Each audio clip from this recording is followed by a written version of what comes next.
الحمد للہ وکفی والصلاة والسلام علی عباده الذین اصطفی خصوصا علی افضلهم وخاتم النبیین محمد الامین وعلی آلہ وصحبہ اجمعین اما بعد فقد قال اللہ تبارک وتعالی کما ورد فی سورۃ الصف اعوذ باللہ من الشیطان الرجیم بسم اللہ الرحمن الرحیم سبح للہ ما فی السماوات وما فی الارض وهو العزیز الحکیم یا ایھا الذین آمنوا لم تقولون ما لا تفعلون کبر مقتا عند اللہ ان تقولوا ما لا تفعلون ان اللہ یحب الذین یقاتلون فی سبیلہ صفا کأنہم بنیان مرصوص صدق اللہ العظیم رب اشرح لی صدری ویسر لی امری واحلل عقدۃ من لسانی یفقہوا قولی اللہم ربنا الہمنا رشدنا واعذنا من شرور انفسنا اللہم ارنا الحق حقا وارزقنا اتباعہ وارنا الباطل باطلا وارزقنا اجتنابہ اللہم وفقنا لما تحب وترضى اللہم ربنا آنس وحشتنا فی قبورنا وارحمنا بالقرآن العظیم اللہم اجعلہ لنا اماما ونورا وہدى ورحمہ اللہم ذکرنا منہ ما نسینا وعلمنا منہ ما جہلنا وارزقنا تلاوته آناء الليل وآناء النهار واجعله لنا حجة يا رب العالمین آمین۔ اب ہم اللہ کا نام لے کر سورہ صف کا آغاز کر رہے ہیں۔ میں آپ کو بتا چکا ہوں کہ جو 10 سورتیں ہیں مدنی سورہ حدید سے سورہ تحریم تک، ان میں بالکل درمیان میں جو یہ جوڑا ہے سورہ صف اور سورہ جمعہ، اس کی امتیازی شان اسی سے نظر آ جاتی ہے کہ دونوں کا آغاز تسبیح سے ہوا ہے، ورنہ اب تک یہ تھا سورہ حدید کا آغاز سبح للہ ما فی السماوات والارض، پھر سورہ مجادلہ میں وہ بات نہیں، پھر سورہ حشر میں سبح للہ ما فی السماوات وما فی الارض، پھر سورہ ممتحنہ میں وہ بات نہیں۔ اب یہاں پھر جو آئی ہے وما فی الارض، تسبیح کرتی ہے اللہ کی ہر وہ شے جو آسمانوں میں ہے اور ہر وہ شے جو زمین میں ہے۔ وَهُوَ الْعَزِيزُ الْحَكِيمُ، اور وہ زبردست ہے، کمال حکمت والا۔ لیکن اس کے فوراً بعد سورہ جمعہ ہے، وہ ہے يُسَبِّحُ لِلَّهِ مَا فِي السَّمَاوَاتِ وَمَا فِي الْأَرْضِ، تو اس میں جوڑے ہونے کی نسبت بہت نمایاں ہو گئی، مشابہت بھی ہے، تسبیح دونوں کا آغاز ہو رہا ہے، پھر تکمیل ہو رہی ہے۔ میں نے بتایا تھا کہ نسبت زوجیت میں کسی مقصد کے لیے جنس جو ہے دو، وہ کسی اعلیٰ تر مقصد کے لیے ان کے اندر ریسیپروکل نسبت رکھی جاتی ہے۔ وہی یہاں ہے فعل ماضی فعل مضارع، اور فعل مضارع عربی زبان میں حال اور مستقبل دونوں کو کور کرتا ہے، تو یہاں اس جوڑے میں آ کر ان دونوں کو جمع کر دیا گیا کہ یہ تسبیح جو ہے کائنات کے اندر، جو کائنات کی ہر شے کر رہی ہے، یہ ہمیشہ سے ہوتی آ رہی ہے، ہر دم ہو رہی ہے، ہمیشہ ہوتی رہے گی۔ یہ سورہ مبارکہ جیسا کہ میں نے کل آپ کو بتایا تھا، سورہ حدید کی جو آیت ہے جس کو میں نے عرض کیا تھا، اگرچہ وہ لفظ اچھا نہیں ہے، عریاں اور ننگا، واقعات یہ ہے کہ پورا عریاں اور ننگا فلسفہ انقلاب سورہ حدید کی آیت نمبر 25 میں ہے۔ انقلاب کس لیے لایا جاتا ہے؟ فرانس کا ریولوشن کیوں آیا تھا؟ ظلم ہے، بادشاہ لوگ بیٹھے ہوئے ہیں، عیش کر رہے ہیں، لوگ کسان ہیں، مزدور ہیں، وہ کام کرتے ہیں، ٹیکس دیتے ہیں، یہ عیاشیاں کرتے ہیں بدماش لوگ، ظلم ہے، ختم ہونا چاہیے۔ لوگوں نے جانے دی، ہزاروں نے جانے دی، پھر شکل کیا بن گئی کہ وہ تو ایک بظاہر ڈیموکریسی، عوام کی حکومت، حقیقت میں سرمایہ داروں کی آمریت قائم ہو گئی۔ ظلم ہے، مزدور کارخانے کے اندر کام کر رہا ہے، اس کے بچہ جو ہے بھوکا مر رہا ہے، یا وہ اگر بیمار ہو گیا تو اس کی دوا نہیں ہے، اور ان کی محنت اور مزدوری سے جو عیش کر رہے ہیں، لال پری جو ہے ان کے شام کو جو ہوتی ہے، ان کے جام میں وہ کیا کیا ہوتی ہے، علامہ اقبال نے کس قدر تلخ حقیقت کہی ہے۔ یہ کیا ہے؟ مزدور، خواجہ از خونے رگے مزدور سازد لال نام، یہ سرمایہ دار جو ہیں یہ مزدوروں کے رگوں کی خون جو ہے سرخ اس سے کشید کر کے اپنی وہ لال پری جو ہے شام کو پیتے ہیں بیٹھ کر. انقلاب ہے، انقلاب ہے، انقلاب. نتیجہ یہ ہوا کہ بولشوک ریولوشن آیا، پھر مصیبت. اب ایک پارٹی ڈکٹیٹرشپ قائم ہو گئی. آسمان سے گرے، کھجور میں اٹکے، کھجور سے گرے، کسی کھائی میں جا گرے. یہ سارا چکر کیوں ہو رہا ہے؟ In search of justice. یہ ساری جد و جہد انسان کیوں کر رہا ہے؟ تو اب ایک تو ہے کہ ایک سیکولر انداز میں جسٹس فیئر پلے اس کی بات ہوتی ہے. دین میں آپ دیکھیے کہ قرآن نے جس طرح میں نے کل آپ کو بتایا، اللہ قائم بالقسط ہے. مسلمانوں کا بحیثیت امت رول یہ ہے، یا ایھا الذین آمنوا کونوا قوامین بالقسط، یا ایھا الذین آمنوا کونوا قوامین للہ شہداء بالقسط.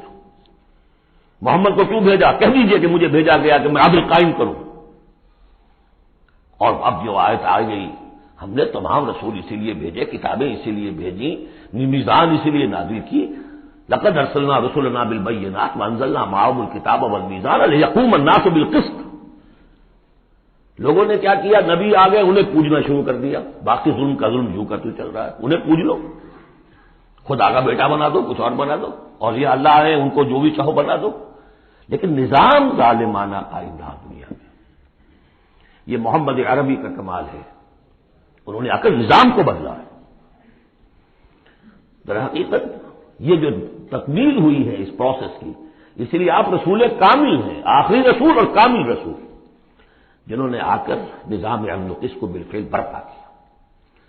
چنانچہ وہ جو ایک عام قانون آیا، پھر اس میں اتنی ننگی بات، لوہا استعمال ہو سکتا ہے، طاقت استعمال ہوگی ظلم کے خاتمے کے لیے، اور ان تمام جتنی بھی ناانصافیاں ہیں ان کو ختم کر دے. اگرچہ یہ لوہا کسی طریقے سے استعمال ہوگا، یہ لوہا خودکشی کے کام بھی آ سکتا ہے. خودکشی نہیں کرنی ہے، اس کے کچھ شرائط ہیں، اس کے ضوابط ہیں.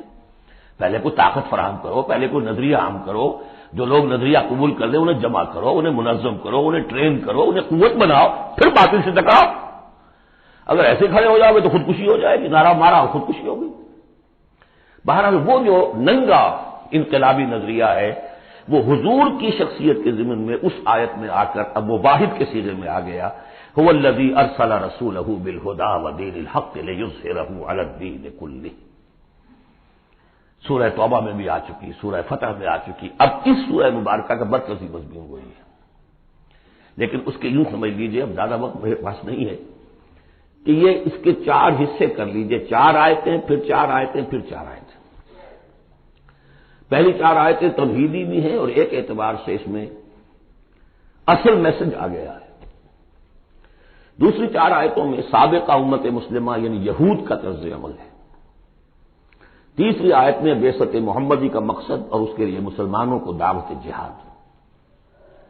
12 آیتیں یہ ہو جائیں گی. 2 آیتیں پھر بڑی خاص قسم کی ہیں کہ جو لوگ اس سورت کے پیغام کو قبول کریں اور اختیار کر لیں ان کے کیا کیا مدارج ہیں، دنیا میں کیا ہے، آخرت میں کیا ہے.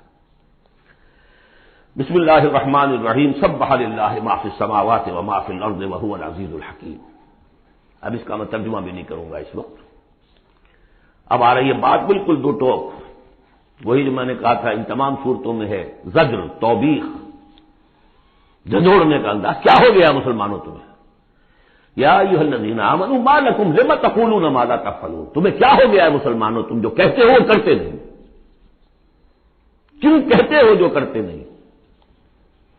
ایمان اللہ پر اور اس کے حکم پاؤں تلے، ایمان رسول کا، محبت اور عشق کے دعوے اس کی سنتوں یہ دجیاں بکھیر دو.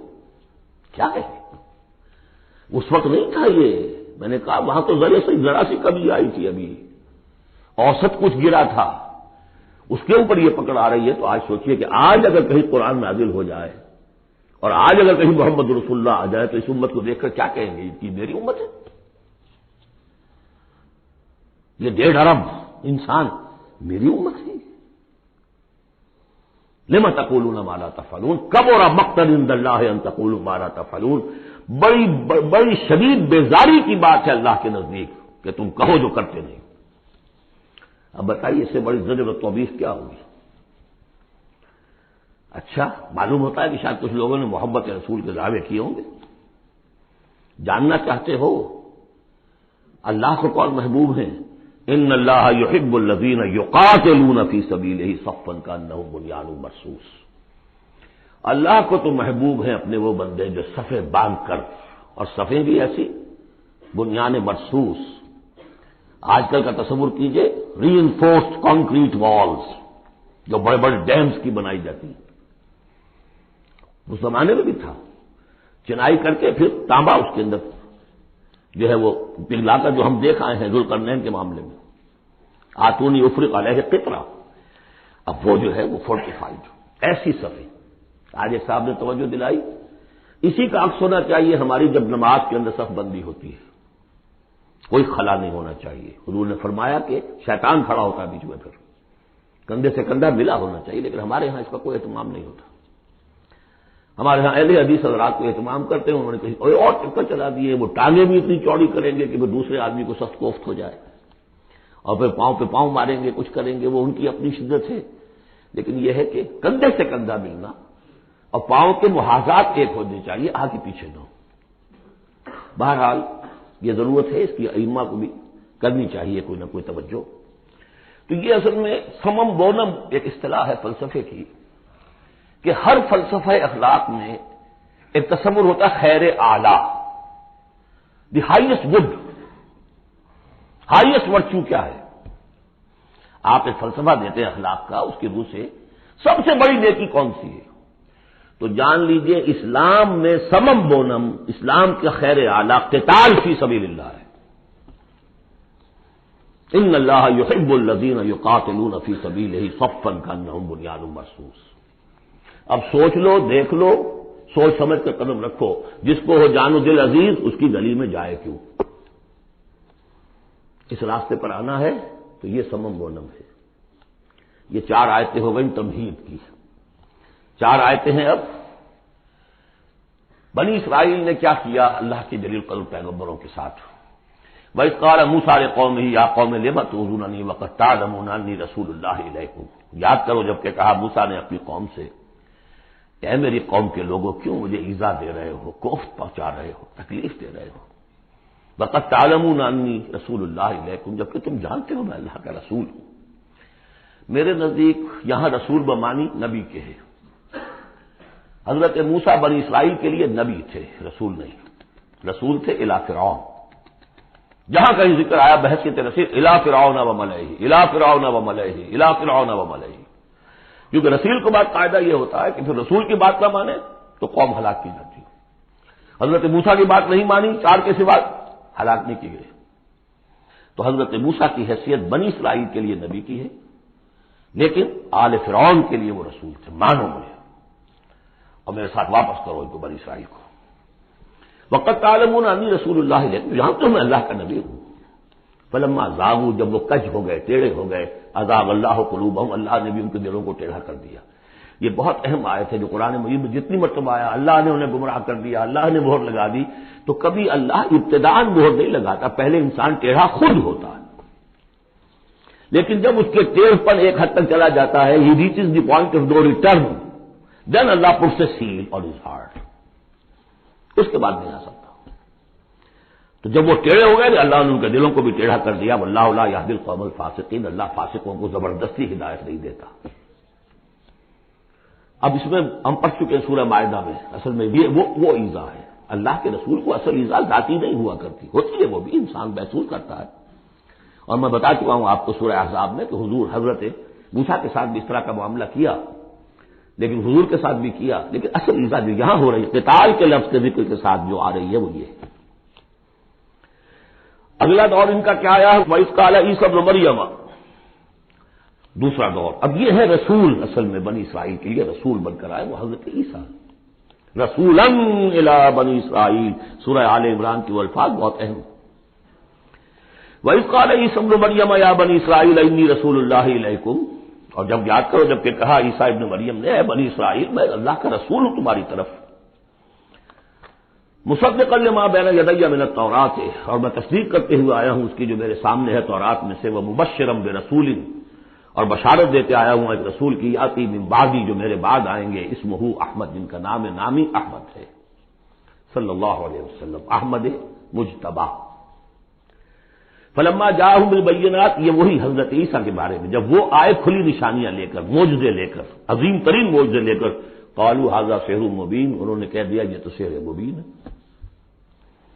ومن اظلم ممن افترا، اب یہ تیسرا دور ہے، اب محمد رسول اللہ آ گئے ہیں صلی اللہ علیہ وسلم، اور وہ ہم پڑھا ہے سورہ بنی اسرائیل میں، عسیٰ ربکم ان یرحمکم وان عدتم عدنا، اے بنی اسرائیل تم ہمارے لاڈلے تھے، اس میں کوئی شک نہیں، ہم نے تمہیں چنا تھا، اخترناہم علی علم، لیکن تم نے اپنی بد عملی کی وجہ سے اپنے آپ کو رانگہ درگاہ بنا لیا، لیکن ہماری محبت اب بھی موجود ہے۔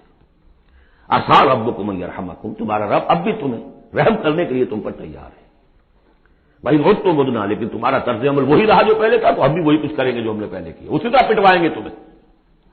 نبوکدنصر سے پٹوایا، اور گریک سے پٹوایا، اسیرین سے پٹوایا، رومن سے پٹوایا، اور اب اس صدی میں آ کر جرمن سے پٹوایا۔ 60 لاکھ 6 ملین، اور میں نے ایک دفعہ پہلے روایت یہ پڑھی تھی کہ نہیں 4 ملین تھے، ابھی پچھلے دنوں میں نے ایک دیکھا ہے کیلنڈر، وہاں تو اس کے اندر تذکرہ ہے کہ 6 سے بھی زیادہ تھے، 6 ملین سے بھی زیادہ تھے، واللہ اعلم۔ بہرحال اب تیسرا دور آیا، ومن اظلم ممن افترى علی اللہ کذبا، اس سے بڑھ کر ظالم کون ہوگا جو اللہ پر جھوٹ تلاسے، وہو یدعی الی الاسلام، بلایا جا رہا اسلام کی طرف، اب محمد رسول اللہ انہیں دعوت دے رہے ہیں، واللہ لا یہدی القوم الظالمین، اللہ ایسے ظالموں کو زبردستی ہدایت نہیں دیتا۔ عسیٰ ربکم ان یرحمکم، لیکن اس کے بعد فرما دیا اگلی آیت میں، ان ھذا القرآن یہدی للتی ہی اقوم، یہ قرآن ہے، شاہدرہ ہے، ہماری رحمت کا شاہدرہ قرآن حکیم، داخل ہونا ہے آؤ داخل ہو جاؤ۔ اب ہم حضور کے ساتھ جو کچھ کر رہے تھے اس کا کلائمیکس یہ تیسری آیت ہے، یریدون لیطفئوا نور اللہ بافواہہم، وہ تلے ہوئے ہیں کہ اللہ کے نور کو اپنی منہ کی پھونکوں سے بجھا کر رہے ہیں۔ یہ خاص یہود کے بارے میں ہے یہ آیت، اچھی طرح سمجھ لیجیے، اور اس کا کلائمیکس اب آ رہا ہے، اب آ رہا ہے۔ The final showdown is going to come now and not very far off, very soon. Armageddon اسے کہہ لیں۔ یہود پوری طریقے سے پوری عیسائی دنیا کو اپنے تسلط میں لا چکے ہیں، اور جو کچھ ہونے والا ہے الملحمۃ العظمیٰ جسے حضور نے قرار دیا ہے، عظیم ترین جنگ، اور آرمگڈون یہ ان کی کرسچین جو ان کی اصطلاحات میں وہ آرمگڈون ہے۔ بہرحال وہ تو ابھی آئے گا، ابھی تک تو ہم پڑھ رہے ہیں جو اس وقت ہو رہا تھا، ان میں جرت نہیں تھی، وہ سامنے آ کر مقابلہ نہیں کرتے تھے، وہ ہم پڑھ چکے ہیں سورہ حشر میں، کبھی بھی سامنے آ کر مقابلہ نہیں کریں گے، منہ کی پھونکوں سے بجھاتے ہیں دور دور سے۔ یہ استعارہ ہے کہ سامنے آ کے مقابلہ نہیں کرتے، سازشیں کرتے ہیں، منہ سے تو آدمی بات ہی کرتا ہے نا، سازشیں کر کے اس کو ابھارو، اس کو لے آؤ، اس سے حملہ کروا دو، قریش کو لے آؤ، فلاں کو لے آؤ، ان میں دم نہیں ہے۔ اسی کو کہا ہے مولانا ظفر علی خان نے، نور خدا ہے کفر کی حرکت پہ خندزن، پھونکوں سے یہ چراغ بجھایا نہ جائے گا۔ یریدون لیطفئوا نور اللہ بافواہہم واللہ متم نورہ ولو کرہ الکافرون، اللہ اپنے نور کا اتمام فرما کر رہے گا، خواہ یہ کافروں کو کتنا ہی ناگوار ہو۔ یہ جو آیت آئی ہے اس سے پہلے سورہ توبہ میں، یریدون ان یطفئوا نور اللہ بافواہہم ویابی اللہ الا ان یتم نورہ ولو کرہ الکافرون، اتنا سا فرق ہے، باقی آیت جو کی تو ہے۔ اب تیسرا حصہ ہے سورت کا، اب حضور کی بعثت کس لیے ہوئی؟ هو الذی ارسل رسولہ بالہدی ودین الحق لیظہرہ علی الدین کلہ۔ یہ خاص آیت میں آپ کو بتا چکا ہوں کہ انبیاء کی بعثت، رسولوں کی بعثت کے لیے بشیر، نذیر اور مذکر، مربی، معلم، یہ سارے الفاظ، شاہد، یہ سب مشترک ہیں۔ یہ صرف محمد رسول اللہ کے لیے ہے، اور 3 دفعہ ہے۔ وہی ہے اللہ جس نے بھیجا اپنے رسول کو صلی اللہ علیہ وسلم، الہدا، کامل ہدایت نامہ جو ان پر کامل ہو گیا، اور دین حق، وہ میزان جو دی گئی تھی تمام انبیاء کو، وہ میزان اب کامل ہو کر دین حق، سچا، مکمل، عادلانہ، مبنی بر عدل و قسط نظام زندگی ہے جو بن گیا۔ کس لیے بھیجا ہے؟ لیظہرہ، اسے غالب کریں، یہ نہیں وہ پامال رہے اور 30-30 لاکھ لوگ حج کرتے رہے، بس اللہ اللہ خیر صلی اللہ. رہ گئی رسم ازاں روح بلالی نہ رہی، فلسفہ رہ گیا تلقین غزالی نہ رہی. یہ 30 لاکھ آدمی اگر کفن مانگ لیں اپنے سر سے تو دنیا میں انقلاب آ جائے گا نہ آ جائے. حج کریاؤ، رمضان کا عمرہ کراؤ، ریچولز حرام سے کمائی کرو اور عمرے کرو. هو الذي ارسل رسوله بالهدى ودين الحق ليظهره على الدين كله ولو كره المشركون. مشرکوں کو تو یہ پسند نہیں ہوگا. مشرک چاہیں گے توحید کا نظام قائم ہو جائے، اللہ کی حکومت پوری زندگی پہ قائم ہو جائے. اور مشرک کون ہے؟ مشرک صرف بت پرست نہیں ہے. سب سے بڑا مشرک وہ ہے جو کہ ہیومن ساورنٹی کا اعلان کر رہا ہے، وہ تو خدائی کا اعلان کر رہا ہے. بت پرست نے تو یہی سمجھا ہوگا یہ کوئی دیوی ہے، دیوتا ہے، کوئی ہماری سفارش کر دے گا. اس کے علاوہ وہ تو خدا بن رہے ہو تم کہ ہم حاکم ہیں. یہ دعویٰ تو نمرودیت کا دعویٰ ہے، یہ دعویٰ تو فرعونیت کا دعویٰ ہے. حاکم ہم ہیں. الیس لی ملک مصر وہذہ الانہار تجری من تحتی. فرق یہ ہے کہ وہ ایک شخص ہوتا تھا، اب پوری قوم ہے، بس اب کچھ بھی نہیں. وہ کبھی پسند نہیں کر سکتے. تصادم ہونا ناگزیر ہے، جہاد کرنا پڑے گا، کشمکش کرنی پڑے گی. اب وہ کون کریں گے؟ جو اللہ کو ماننے کا دعویٰ کرے اور رسول کو ماننے کا دعویٰ کرے. اگلی آیت پڑھ لیجئے. یا ایھا الذین آمنوا هل ادلکم علی تجارۃ تنجیکم من عذاب الیم. اے ایمان کے دعوے دارو، کیا میں تمہیں بتاؤں وہ تجارت جو تمہیں دردناک عذاب سے چھٹکارا دلا دے. تؤمنون باللہ ورسولہ وتجاہدون فی سبیل اللہ باموالکم وانفسکم. ایمان لاؤ اللہ پر جیسے کہ ایمان لانے کا حق ہے. سورہ نساء میں بھی پڑھ چکے ہم. یا ایھا الذین آمنوا آمنوا باللہ ورسولہ والکتاب الذی نزل علی رسولہ. سورہ حجرات میں ڈیفینیشن مومن کی یہی ہے، انما المؤمنون الذین آمنوا باللہ ورسولہ ثم لم یرتابوا وجاہدوا باموالہم وانفسہم فی سبیل اللہ. تؤمنون باللہ ورسولہ وتجاہدون فی سبیل اللہ باموالکم وانفسکم ذالکم خیر لکم ان کنتم تعلمون یغفر لکم ذنوبکم ویدخلکم جنات تجری من تحتہا الانہار. وہ تمہارے لیے تمہارے گناہ بخش دے گا، تمہیں داخل کرے گا ان باغات میں کہ جن کے نیچے نہریں بہتی ہوں گی، اور ان باغات میں مسکن دے گا. مساکن طیبہ، بہت پیارے، بہت اعلیٰ. فی جنات عدن، ریزیڈینشل گارڈنز میں. ذالک الفوز العظیم، یہی بڑی کامیابی ہے. یہ بہت اہم نقطہ ہے. بندہ مومن کی نگاہ کس کامیابی پر جمی ہونی چاہیے؟ دنیا کی کامیابی پہ نہیں، دنیا میں دین کی کامیابی پر بھی نہیں. آپ حیران ہو یہ کیا کہہ رہا ہے؟ نصب العین صرف آخرت. اگر آپ نے دنیا میں کامیابی کو نصب العین بنا لیا تو گڑبڑ ہو جائے گی. پھر آپ کہیں گے یہ تو صحیح طریقے سے کام نہیں ہو رہا تو ٹیڑھے سے کرو، سیدھی انگلیوں گھی نہیں نکل رہا تو ٹیڑھی کرو. بائی ہوک اور بائی کروک، جیسے کوئی ہاکی کا پلیئر چلتا ہے لے کر کیری کرتا ہے. اسی میں تحریکیں گم ہو جاتی ہیں. تحریکوں کے قبرستان بنے ہیں اسی بنیاد پر. تم دیکھو تمہارا فرض یہ طریقہ کار یہ، اس طریقے پہ کام کرتے رہو، نتیجہ نکلے نہ نکلے تمہیں اس سے کوئی بحث نہیں. ہاں طریقہ کار پر نظر ثانی کرتے رہو. وہ طریقہ محمد رسول اللہ سے ماخوذ. اور منہاج لکل جعلنا منکم شرعۃ ومنہاجا، ہم نے ہر ایک کو تم میں سے شریعت بھی ایک دیا، منہاج بھی دیا ہے. منہاج محمد ہی کیا ہے بولو؟ تو امت محمد ہو صلی اللہ علیہ وسلم. تو یہ بات نوٹ کر لیجئے، بہت اہم ہے. بس تجزیہ کر لیجئے اب تک جو کچھ آیا ہے اس میں، بلکہ اب آخری 2 آیتیں بھی پڑھ لیجئے. ایک حیثیت سے یہ 12ویں آیت پر آ کر مضمون مکمل ہو گیا. ذالک الفوز العظیم، بڑی کامیابی یہی ہے. البتہ دنیا میں ایک اور بونس کی شکل میں ہے. وَأُخْرَىٰ تُحِبُّونَهَا، ایک اور شے جو تمہیں بہت پسند ہے. اللہ کی نگاہوں میں تو اس کی کوئی حیثیت نہیں، اس لیے کہ اللہ کی نگاہ میں تو اگر وہ کرنا ہی چاہے تو دین حق کو غالب کر دے آنے واحد میں. اللہ تو تمہیں دیکھ رہا ہے بس کہ تم نے کتنی کچھ جانفشانی کی، کہ کیونکہ تمہارا امتحان ہے. لیکن تمہاری نگاہوں میں بہرحال انسان ہو تو بربنائے طبع بشری انسان چاہتا ہے کہ کوئی جو کچھ ہم کریں اس کا نتیجہ بھی اگر نظر آ جائے تو کیا کہنے. وہ افراد تحبونہا، اور وہ دوسری چیز اور بھی جس کا جو تمہیں پسند ہے وہ کیا ہے؟ نصر من اللہ وفتح قریب. اب اللہ کی طرف سے مدد آیا چاہتی ہے اور فتح تمہارے قدم چوما چاہتی ہے۔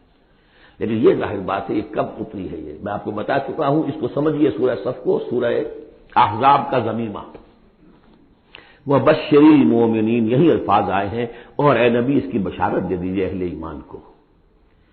قول میں حضور کا آپ کو سنا چکا ہوں، آپ نے فرما دیا تھا غزوہ احزاب کے بعد، لن تغزوکم قریش بعد عامکم ھذا، اے مسلمانوں اب اس سال کے بعد قریش تم پر چڑھ کر نہیں آ سکتے، ایگزاسٹ ہو چکے، ولکنکم تغزونہم، اب تمہاری طرف سے انیشیٹو ہوگا، اور وہ انیشیٹو تھا کہ جو عمرے کے سفر کی نیت سے آپ نے کیا، صلح حدیبیہ ہو گئی اور انا فتحنا لک فتحا مبینا کی آیت اتر گئی۔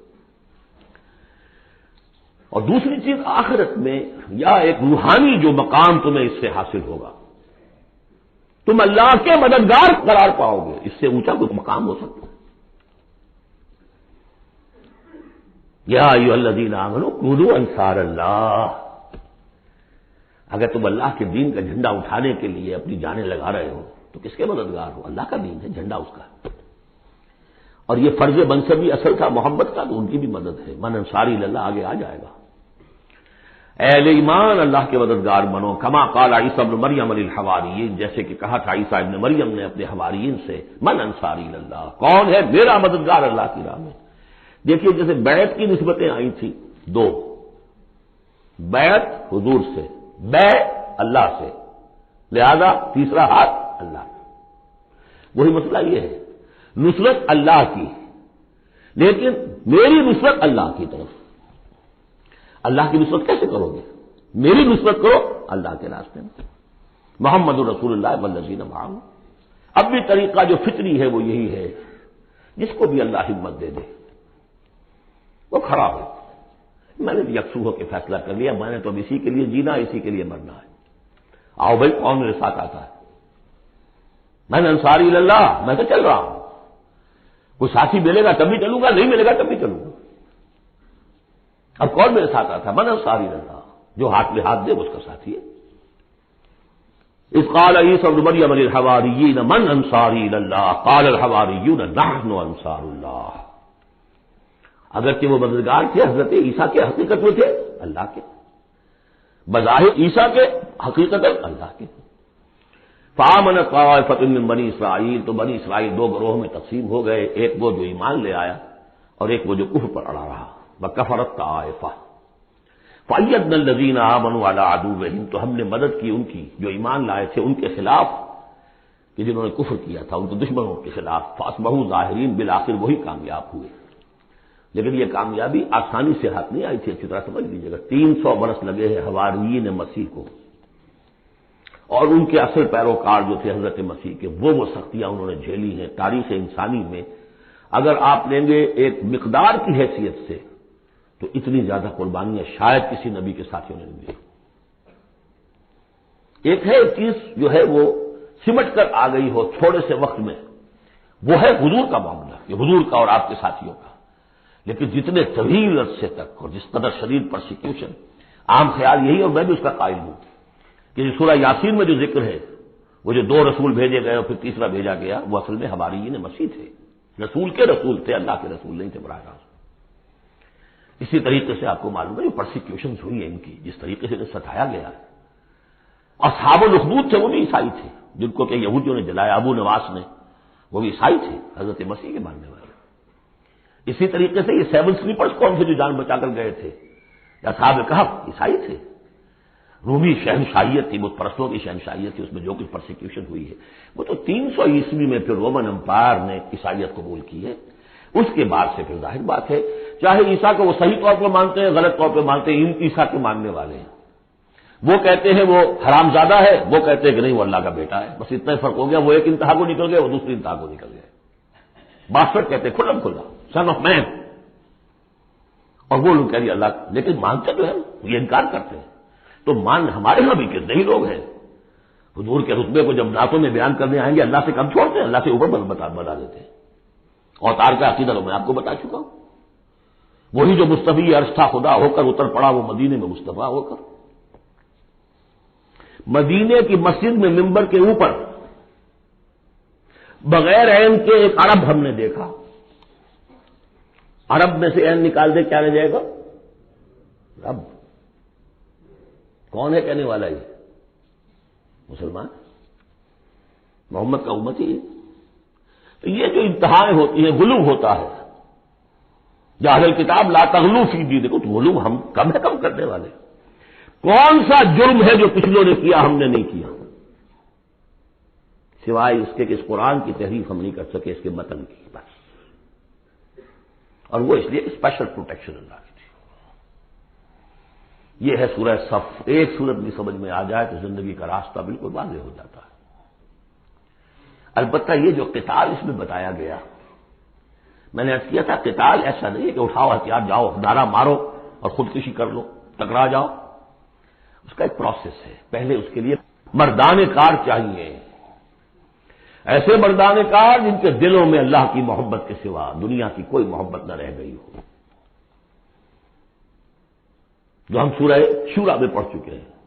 فما اوتیتم من شیء فمتاع الحیاۃ الدنیا وما عند اللہ خیر وابقى للذین آمنوا وعلی ربهم یتوکلون۔ طالب آخرت بن چکے ہو، واقعتاً کہنے کی حد تک نہیں، زبانی کلامی نہیں، فی الواقع۔ پھر ان کے اندر وہ اخلاص اور خلوص، پھر ایک نظم کی پابندی، ایک لیڈر کے ساتھ عہد، جو کہو گے۔ یہ تقاضے اگر پورے نہیں ہوتے، اور معتدل تعداد کے اندر 2-4 سے تو نہیں ہوگا معاملہ۔ 4 کا ہوتا معاملہ تو حضرت موسیٰ کے ساتھ بھی تھے، 3-4 تو اور 150 تو اور بھی شاید نکل ہی آتے، کوئی ذرا اور محنت کرتے، لیکن نہیں، معتدل تعداد، ریکوزٹ نمبر۔ لہذا اس کو تیار کرنے کے لیے کیا طریقہ کار ہے؟ یوں سمجھیے کہ منہج انقلاب محمدی کے 2 حصے ہیں۔ اوپر کا حصہ ٹکراؤ، تصادم، وہ سب کو معلوم ہے، غزوہ بدر، غزوہ احد، غزوہ احزاب، فلاں فلاں، کس کو نہیں معلوم؟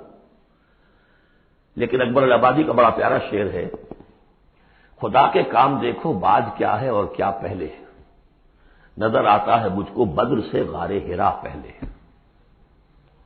یہ غار حرا کی جو تنہائیاں تھیں، جو سوچ و بچار تھا، پھر اس نے 12 برس تک مکے میں جو دعوت، تبلیغ، تربیت، تزکیہ، تعلیم، تنظیم، یہ کام کیا ہے۔ یہ ہے جس کا نتیجہ سامنے نظر آتا ہے۔